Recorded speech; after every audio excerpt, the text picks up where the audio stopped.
Как чаще всего бывает, мы долетели в Копенгаген на обычном самолете. Это, в принципе, наш излюбленный транспорт, но на этом комфорт, честно говоря, и закончился. Потому что все путешествие у нас шел дождь, на улице были очень сильные порывы ветра, так что сносило баннеры и стенды по всему городу. В принципе, погода нас не порадовала, но с утра мы все-таки смогли закупиться продуктами и познакомились с нашим хостом. А потом мы сели завтракать.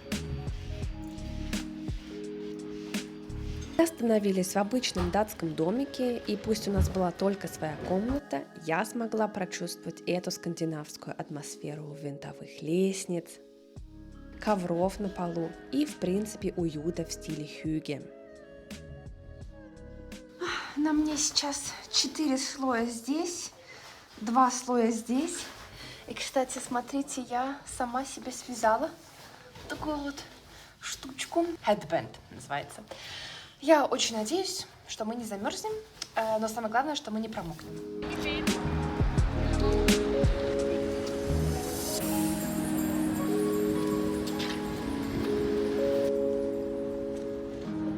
Мы приехали на free walking tour, но посмотрим, будет ли он у нас сейчас, потому что нас 4 человека, на что нам тургид сказал, что им нужно минимум 7, но группа из 3 должна прийти.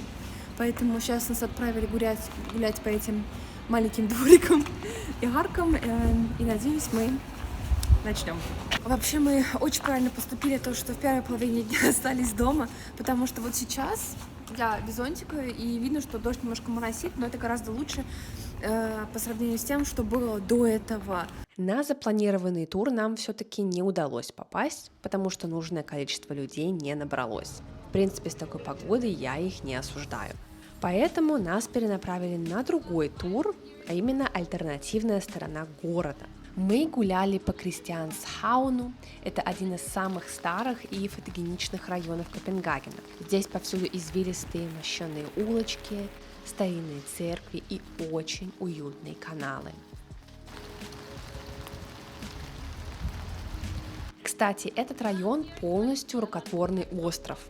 Раньше здесь была промзона и военные казармы, а теперь здесь микс из дорогих ресторанов и знаменитой свободной республики Христиания, где мы и закончили наш тур. Христиания – это самопровозглашенный свободный город, основанный хиппи в 1971 году в бывших военных казармах. У них есть свой флаг, свои законы, и они не считают себя частью Евросоюза. Я считаю, что это просто рай для визуалов, потому что жители строят дома абсолютно из всего подряд. Здесь есть дом Банан, который мы, к сожалению, не нашли, дом из старых оконных рам, дома на воде, и в принципе это выглядит очень аутентично. Внутри Христиании, кстати, запрещены автомобили, и все передвигаются на велосипедах. Кстати, знаменитые Кристиана Байкс с люльками впереди пошли именно отсюда.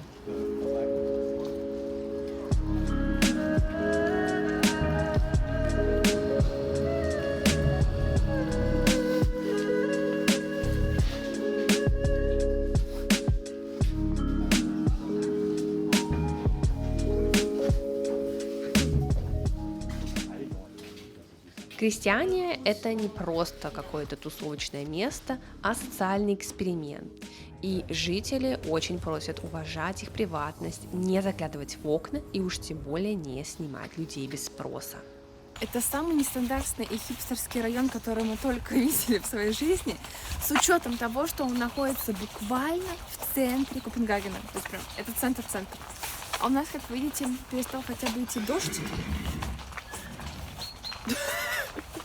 Здесь есть лошади. Всегда бы такую нам удачу. Мы только подошли к остановке, и едет уже наш автобус. Сегодня, смотрите, прекрасная вроде бы как намечается погода. По крайней мере, дождь заявлен где-то в районе 3. Ну, а после 7, как обычно, шторм, коллапс и ливень. Сегодня мы все равно в полном обмундировании от дождя. Забыла еще рассказать, что здесь очень классная транспортная система в том, что практически все автобусы пунктуальные. очень прекрасно доехать. Мы находимся территориально близко к аэропорту, но в город мы думали, что придется 40 минут ехать. Да, 40 минут, но все равно это как-то очень удобно и даже практически незаметно. Видите, у нас сегодня даже есть солнышко, а райончик, я чувствую, что мы случайно эмигрировали в какое-то очень красивое и элитное скандинавское общество. Посмотрите, какие здесь домики. И самое главное, у многих есть вот такие вот датские флаги. Такие длинные и тонкие. Gesundheit. Как понять, что сегодня солнышко? Макс чихает, потому что он мой личный ориентир. Вот, видите, он готов чихнуть. Потому что у него какая-то, я не знаю, как это называется, аллергия на солнце или реакция на солнце. У меня такого вообще нет. Нет такого у меня на свет.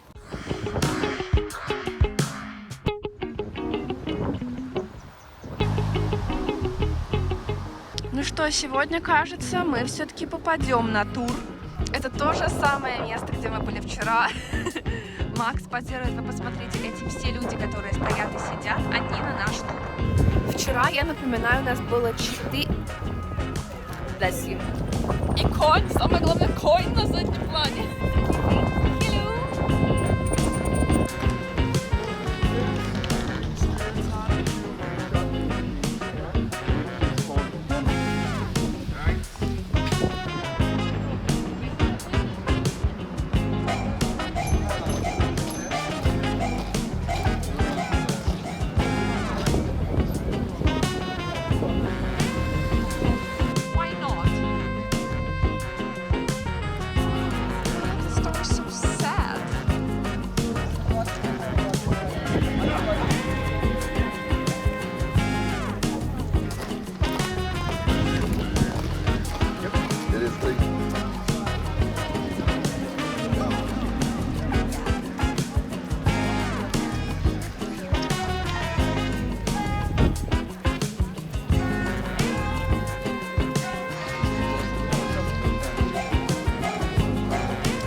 Закончили с туром. У нас был самый смешной тургид, который нам только попадался за все это время. Во-первых, его звали Тор. Сам тур назывался Politically Incorrect Tours, то есть политически неправильный тур. И я не могу сейчас повторить его шутки, но он заслужил все 10 евро, которые мы ему дали как оплату за тур.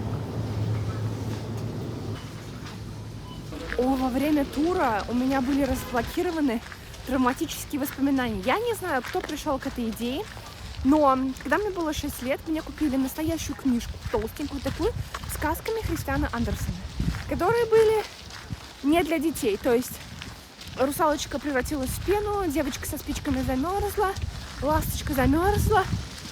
И я уже забыла к своим 27 годам.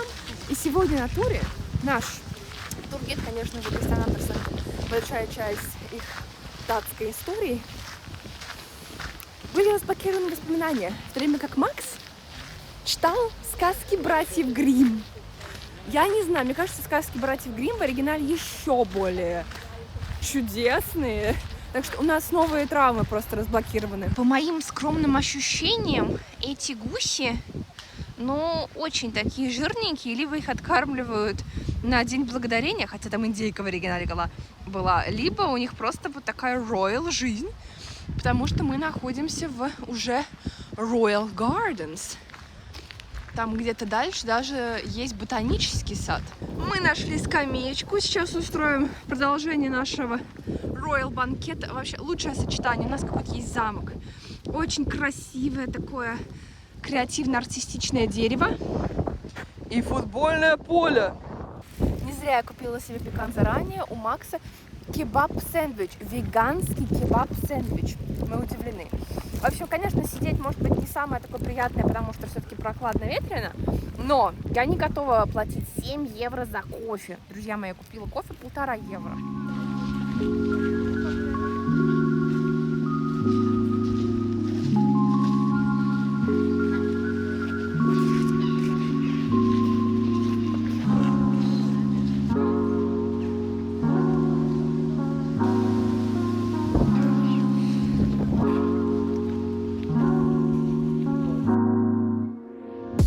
Рядом с Королевским садом находится главный ботанический сад Копенгагена, куда мы и решили направиться. Это так мне напоминает озеро в ботаническом саду у нас в Самаре. Я вставлю сейчас фоточку, но это было одно из моих любимейших мест. И у нас тоже были кувшинки там. Ботанический сад, оказывается, действительно бесплатный, так что мы не смогли пройти мимо него. Вы посмотрите, у нас тоже есть озеро здесь. Оранжерея сейчас под реставрацией, и в нее нельзя заходить до января. Ну, собственно, мы не так долго здесь будем оставаться. И вы знаете, вот эти вот все натур-объекты, они потрясающе пахнут осенью. Это самое лучшее.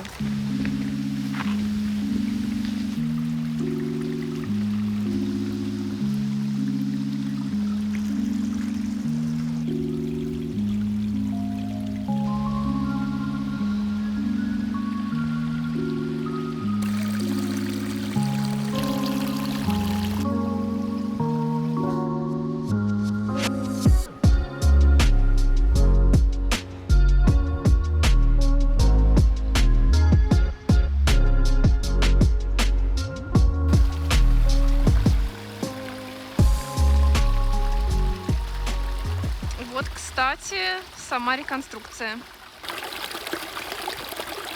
Я просто обожаю ботанические сады, особенно с альпийскими горками. Меня просто медом не корми.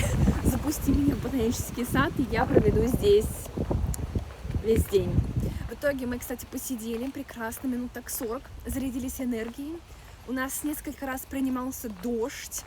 И сейчас мы пойдем уже во второй парк рядом. Музей искусств, но мы проходим дальше и идем в другую парковую зону. Оказался просто как, я думала, красивый парк, но по сути здесь ничего супер-мега интересного не происходит. Это как а-ля Централ Парк, только просто зеленое сочетание и скамеечки. Вот здесь примерно вот так выглядят повороты, есть какие-то прудики. Рядом проезжают электрички или трамваи. Макс даже высказался, что это больше похож на пригород какого-нибудь Нью-Йорка, ну, за исключением вот этого пруда.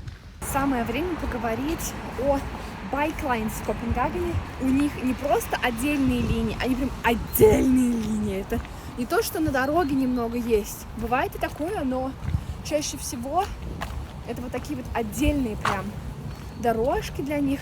Я считаю, что это очень классно.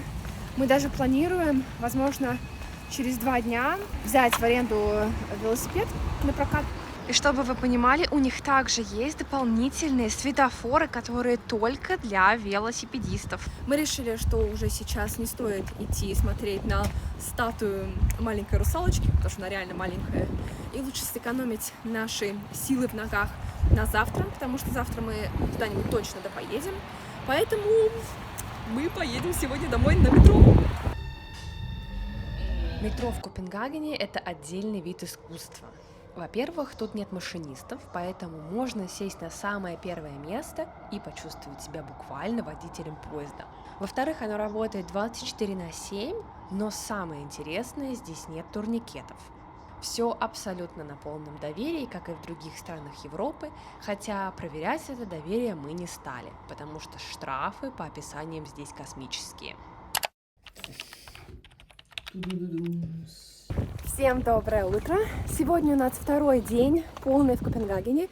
Вчера мы ездили в Хельсингборг, не путать с Хельсинборг, по-моему, так он называется, который в Швеции. Мы были в его датской версии. Я думаю, к тому моменту, когда вы смотрите это видео, влог оттуда будет уже на канале, так что обязательно посмотрите. Я оставлю его закрепленным здесь. А сегодня у нас очень большие мегапланы. Во-первых, нам нужно успеть до большого дождя. И наш сегодня супер-мега-грандиозный план — отправиться кататься на пароме, который включен в общественный транспорт. То есть с вот этой вот City Card, которую мы купили, мы можем поехать кататься на просто практически всех общественных лодочках. Мы доехали сейчас до самой южной остановки. Так как у нас есть время, мы зашли здесь посмотреть на дворики. Смотрите, это обычный такой скандинавский дворик. Остановки для велосипедов, балкончики уютные. По ощущениям, как будто тепличка. Между домами всегда есть вот такие каналы здесь. Мы прям в восторге. Но видно, что это очень новый район, они только что его построили. Но меня все время удивляют размеры окон. То есть они такие большие, высокие, классные. Смотрите, у них даже есть свой собственный доступ к лодкам.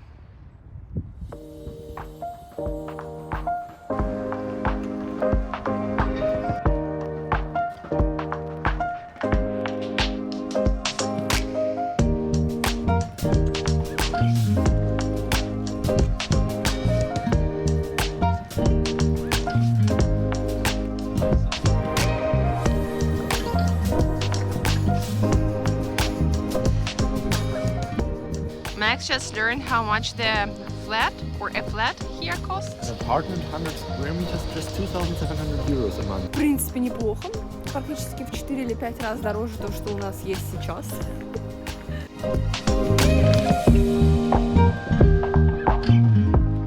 Наш паром уже стоит. Ну, конечно, видно, что это общественный транспорт. По сути, сиденья такие же, как в автобусе, только с большой разницей, что здесь есть такие просторные окна. Желтые паромы в Копенгагене – это самый бюджетный способ устроить себе круиз по его каналу. Поскольку они являются частью системы общественного транспорта, как и метро, нам не нужно покупать отдельный дорогой билет на экскурсионный теплоход. Кстати, с 2020 года все паромы электрические и не издают практически никакого шума. Паром идет зигзагом от одного берега к другому, поэтому можно посмотреть на город с самых лучших ракурсов. Мы начали плыть с юга, где паром сначала проплывает мимо бывшей промзоны, которая сейчас выглядит уж очень стильно. А потом маршрут идет мимо Королевской библиотеки под названием «Черный алмаз». Это такое огромное здание из черного гранита и стекла, и с воды оно выглядит особенно монументально. Он также останавливается у оперного театра и Новой Гавани. Кстати говоря, про Новую Гавань, или как в оригинале она называется Нью-Хавен. Это самое открыточное здание, которое мы видим на всех магнитах. Но эти милые разноцветные домики не всегда были такими фотогеничными. Как мы узнали на туре, в 17 и 18 веках это был район красных фонарей, полных пьяных моряков и портовых кабаков. Он считался одним из самых опасных и грязных районов города. Но со временем его репутация исправилась, и в какой-то момент там даже жил Ганс Кристиан Андерсен. Самый лучший совет, который я только получала при просмотре видео о Копенгагене, что нужно просто перейти на другую сторону от домов, которые в Нью-Хавен, и у вас будет открываться еще более лучший вид на них. Я считаю, что нас очень сильно обманули. Дождь был заявлен через 2 часа, но он пришел сейчас. Поэтому надеваем все просто защитные эти накидки, штаны, на рюкзаки.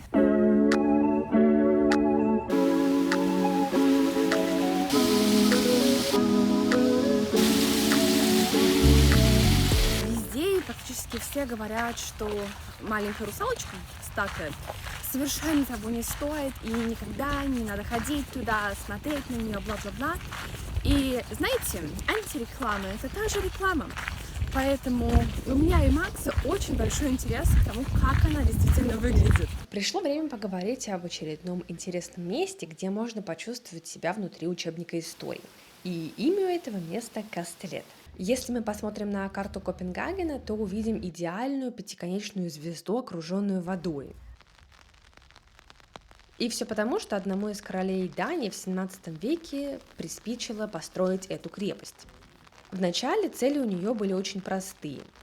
Шведы были близко, и Копенгагену нужна была защита с севера, и прикол в том, что стены в форме звезды позволяют простреливать любой угол, и их очень тяжело штурмовать. Когда мы гуляли по валам, то мы увидели огромную старинную ветряную мельницу голландского типа, и она тоже стоит там не просто так. По плану, если враг возьмет крепость в осаду, то солдатам нужно что-то есть. И мельница могла бы молоть муку, пекарня печь хлеб, и гарнизон мог продержаться месяцами.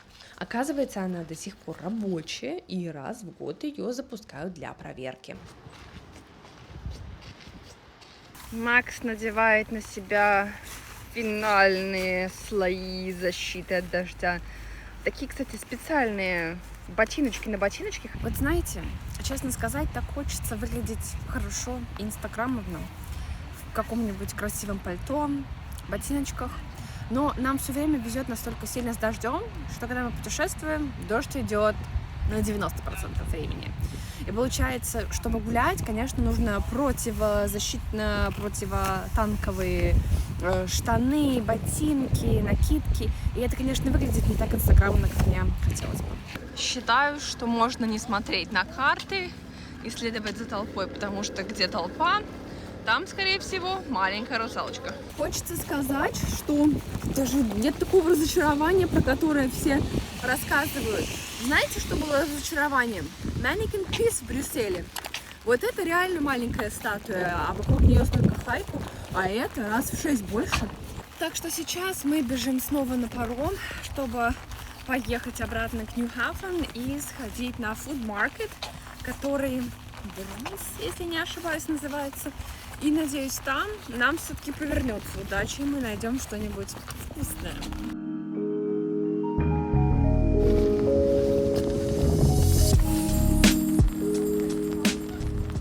Наш прекрасный паром привез нас к местной опере. Здесь, знаете, очень симпатично. Смотрите, какие красивые террасы. Вот здесь вот выглядит еще более дико, но в то же время посмотрите на дома.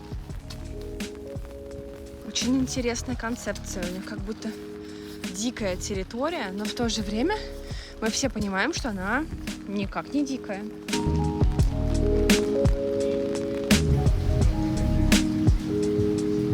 Ну что, за 19 евро был заказан мною вот такой покебол с лососем датской кроны 135. А Макс пытается заказать себе какой-то местный сэндвич. У меня есть гость.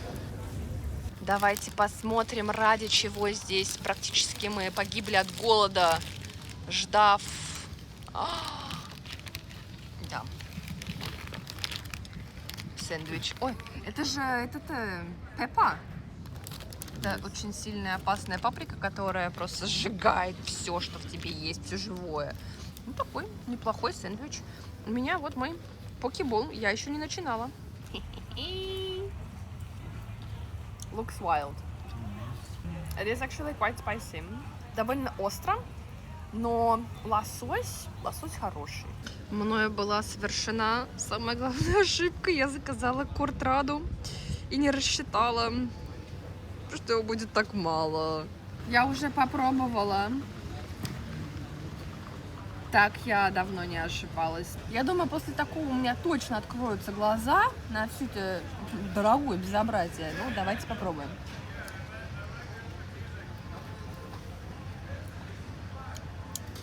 Ну, с сахаром окей. Ну что, мы отправляемся дальше. Следующая наша остановка — немецкое посольство, потому что Макс очень любит посещать свои посольства. Не в смысле вовнутрь заходить, а просто к зданиям подходить, когда мы путешествуем. Ну и для этого нам снова нужно на паром. Мы приехали теперь на самую северную точку, и вы посмотрите, здесь тоже очень новые дома, и по ощущениям, как будто у них все дальние районы вот так вот отреставрированы. Выглядит вообще шикарно. Идет дождь.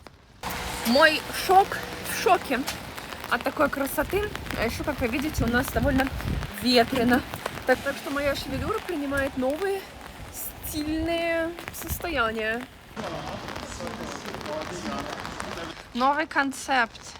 Мы можем забежать на лестницу, по лестнице, перед этим нажать эту кнопку и посмотреть, сколько времени оно займет. Эта площадка приравнивается к 8-му этажу. Я не знаю, кто поднялся на 8-й этаж за 26 секунд. Мне кажется, Я поднимаюсь за это время на 3-й. Но площадка выглядит, конечно, очень классно. Жалко, что сейчас не солнечно, но посмотрите, зато никого нет.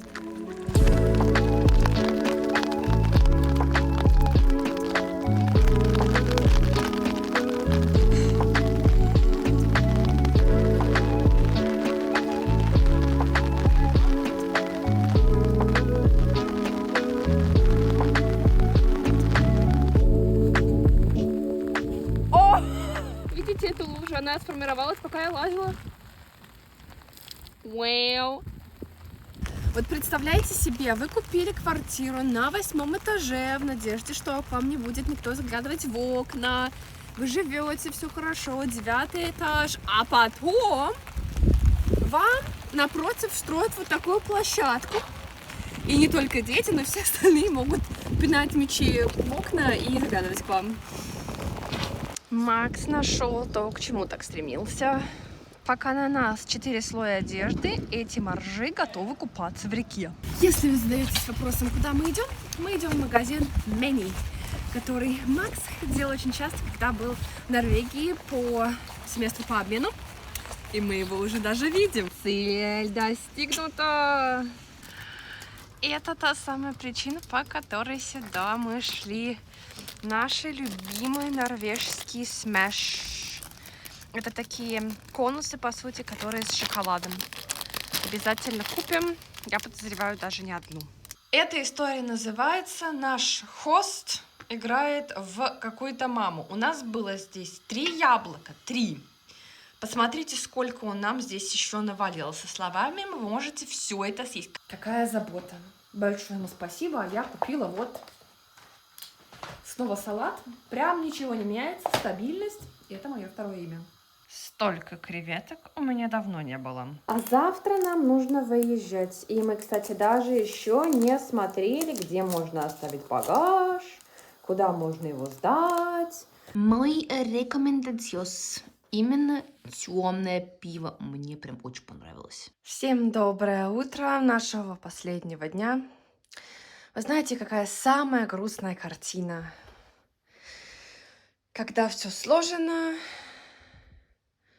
уже все запаковано, и вроде бы как чисто, но получается, это чистота не потому, что мы только заехали и все впереди перед нами, а из-за того, что мы уезжаем. Но у нас сегодня довольно амбициозный план. Мы посмотрели, что все-таки погода должна быть получше, чем мы ожидали. И поэтому мы хотим забронировать велосипеды, то есть просто взять их на прокат, скорее всего, на 2-3 часа, просто потому что так дешевле, и поехать покататься примерно по такому же маршруту, кстати, как мы вчера ездили на пароме. Но перед тем, как пойти кататься на велосипеды, мы решили попытать счастье и подняться на Кристиансборг. И это самая высокая башня в Копенгагене, и она была совершенно бесплатна. На входе нас, конечно, просканировали, как в аэропорту, но в отличие от других башен, здесь не нужно было потеть и подниматься пешком. Для этого есть целых 2 лифта. По пути наверх мы попали в промежуточное помещение с высоченными потолками, и раньше это был просто склад. А теперь тут выставлены гипсовые модели статуй и горгулей, и это больше похоже на атмосферный чердак в моем понимании. Сама смотровая площадка находится на высоте 44 метров, и выше нее только шпиль, но туда пускают исключительно голубей.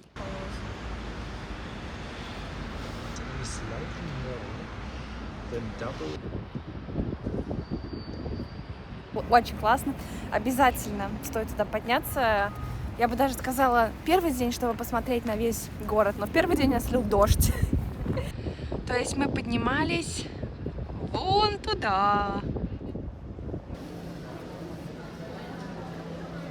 Мы случайно нашли просто планету уточек. Всевозможные уточки и Макс. Что это? Боже мой. Mein Gott.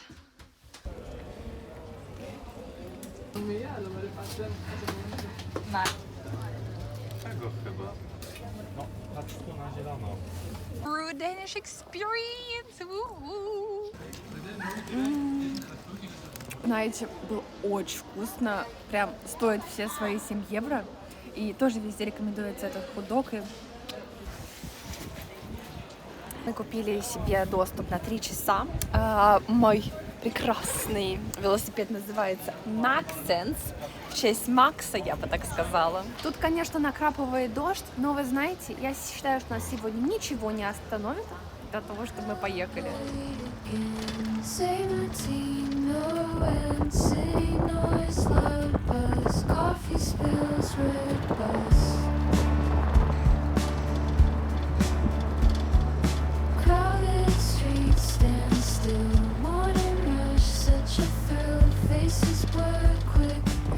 Lost in time, this place. City stress takes a toll.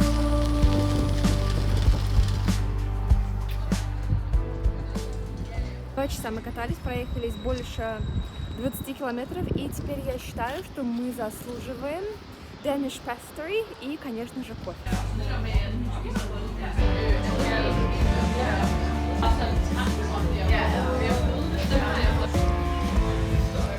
Мы посидели в кафе примерно часик, и у меня вернулось настроение, вернулось желание жить. Конечно, после такого заезда на велосипеде у меня отваливались ноги, попа, потому что здесь все время, видите, плитка. Представляете, как с ней весело все время ездить. Ну, не все время, но вот в центре ее было много. Поэтому сейчас у нас есть 2 золотых часа. Мы пойдем погуляем по центру, который центр университета Копенгагена. Кофе вернуло ко мне желание жить, хотя больше это было из-за вот этой вот pastry. Из каждого утюга ее просто все рекомендуют, что попробуйте. Знаете, действительно, она настолько вкусная, что я ее попробовала и думала, надо было уже в первый день ее есть.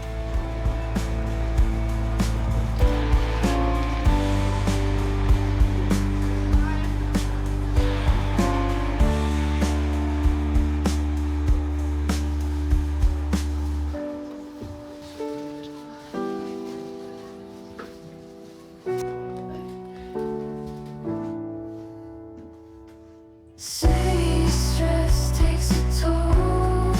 Running circles never hold.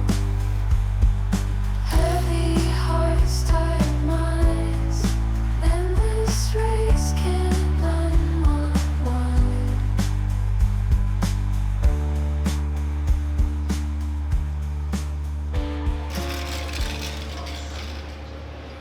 Каким-то уникальным образом я чувствую себя в Оксфорде. Особенно вот эти вот кирпичные здания, ну, очень создают атмосферу здесь. Ох, посмотрите, что-то красивое прям. Кстати, университетский квартал называют еще латинским кварталом, потому что раньше там разговаривали на латыни. Это очень атмосферное место, которое напоминает Кембридж, Оксфорд и Хогвартс сразу. Но, к сожалению, наше время уже заканчивалось, и погулять по кампусу мы в этот день не смогли. В тот момент мы еще не знали, какой подарок судьбы нам подкинет метро. Все, когда нам нужно уезжать, погода стала восхитительной. Но, как говорится, мы не расстраиваемся, потому что последние воспоминания остаются в памяти надольше. А значит, Копенгаген у нас останется самым красивым и солнечным. Мы забрали наш багаж. У нас есть провиант. Прям такая, смотрите, скромная сумочка накупленного провианта сегодня. Макс уже решил переложить себе все правильно. A few moments later. Мы попали в не очень хорошую ситуацию. В метро активизировалась пожарная сигнализация, поэтому все поезда стоят. И у нас есть только один вариант доехать до этого аэропорта на автобусе. I'm sure we manage. Я считаю, mission accomplished. Мы в аэропорту прошли уже security check. Они проверили мой ноутбук. Все с ним хорошо. Только что он старенький. Итак, наша спонтанная и дождливая поездка подошла к концу. Я надеюсь, вам понравилось, и вы смогли зарядиться датской атмосферой вместе с нами.